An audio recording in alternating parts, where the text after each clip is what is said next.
வணக்கம். புதுவை காரைக்கால் மாநில கழக அமைப்பாளர் நாஜிம் பேசுகிறேன். தலைவர் கலைஞருடைய பிறந்த நாளில் ஒரு செய்தியை நான் சொல்ல விரும்புகிறேன். கலைஞர் அவர்கள் இல்லை என்ற ஒரு குறை இல்லாமல் நம்ம எல்லாம் பாதுகாத்து வருகிறார் நம்முடைய கழகத் தலைவர் அண்ணன் தளபதி அவர்கள்.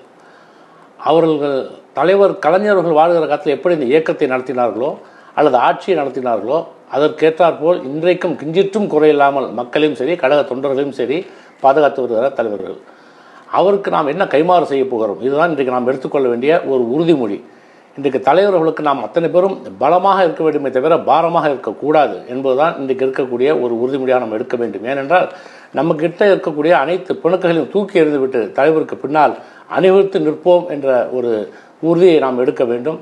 ஏனென்றால் இன்றைக்கு கலைஞர் அவர்கள் இல்லை என்ற ஒரு குறை நமக்கெல்லாம் இல்லாமல் போக்கிய தலைவருக்கு அவருடைய இதயத்தில் இன்றும் தன்னுடைய தந்தை இல்லையே என்ற இயக்கம் இருந்து கொண்டே இருக்கிறது. அதை யாராலும் போக்க முடியாது. அதை போக்க முடியும் என்று சொன்னால் நம்முடைய ஒற்றுமை நிச்சயமாக அதை போக்கும் என்ற நம்பிக்கை இருக்கிறது. தலைவர் கலைஞர் அவர்களுடைய பிறந்த நாளில் அவருடைய புகழ் ஓங்க வேண்டும் என்று நிறைவு செய்கிறேன். வணக்கம். புதுச்சேரி மாநில தலைவர்கள் நினைவுக்கு வந்தது தம்பி நாஜிம்